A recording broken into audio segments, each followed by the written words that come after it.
திரைப்பட தயாரிப்பாளர் கே ராஜன் விபரீத முடிவு அதிர்ச்சியில் கோலிவுட். அதிர்ச்சியூட்டும் பரபரப்பு தகவல்.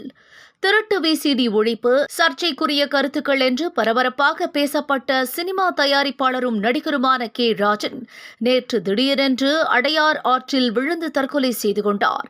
இந்த நிகழ்வு கோலிவுட் வட்டாரங்களை அதிர்ச்சியில் ஆழ்த்தியுள்ளது. அவரது மரணம் குறித்து தற்போது அதிர்ச்சியூட்டும் தகவல்கள் வெளியாகியுள்ளன.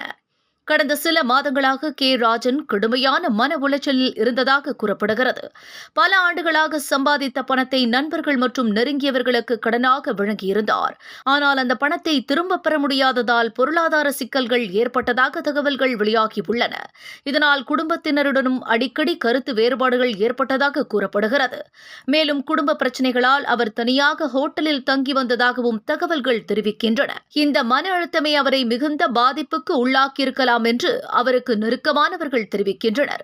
1980களிலிருந்து தமிழ் சினிமாவில் தயாரிப்பாளர், இயக்குநர், நடிகர் மற்றும் பேச்சாளராக செயல்பட்டு வந்த கே ராஜன் சினிமா துறையின் பொருளாதார பிரச்சினைகள் குறித்து வெளிப்படையாக பேசி வந்தவர். குறிப்பாக சிறு தயாரிப்பாளர்களுக்காக தொடர்ந்து குரல் கொடுத்தவர் என்றும் திரையுலகினர் நினைவு கூறுகின்றனர். இப்படி இருக்க உச்ச நட்சத்திரங்கள், உச்சபட்ச சம்பளம், தயாரிப்பு செலவு அதிகரிப்பு என திரைப்பட தயாரிப்பாளர்கள் சொல்லிலடங்கா துயரத்திற்கு ஆளாகின்றனர். இவர்களில் சிலர் விபரீத முடிவையும் எடுக்கின்றனர். அந்த வகையில் கே ராஜனின் முடிவு அதிர்ச்சியை ஏற்படுத்தியுள்ள நிலையில் இனி இப்படி நிகழாமல் இருக்க வேண்டும் என்றும் இதற்காக திரைப்படத்துறையை சார்ந்த சங்கங்கள் நடவடிக்கை எடுக்க வேண்டும் என்றும் கோரிக்கைகள் எழுந்திருக்கின்றன. டாக்டர் ஸ்ரீவர்மா ஆயுள் தரும் ஆயுர்வேதா அறுவை சிகிச்சை இல்லா குணம், ஆயுள் கால நிவாரணம்.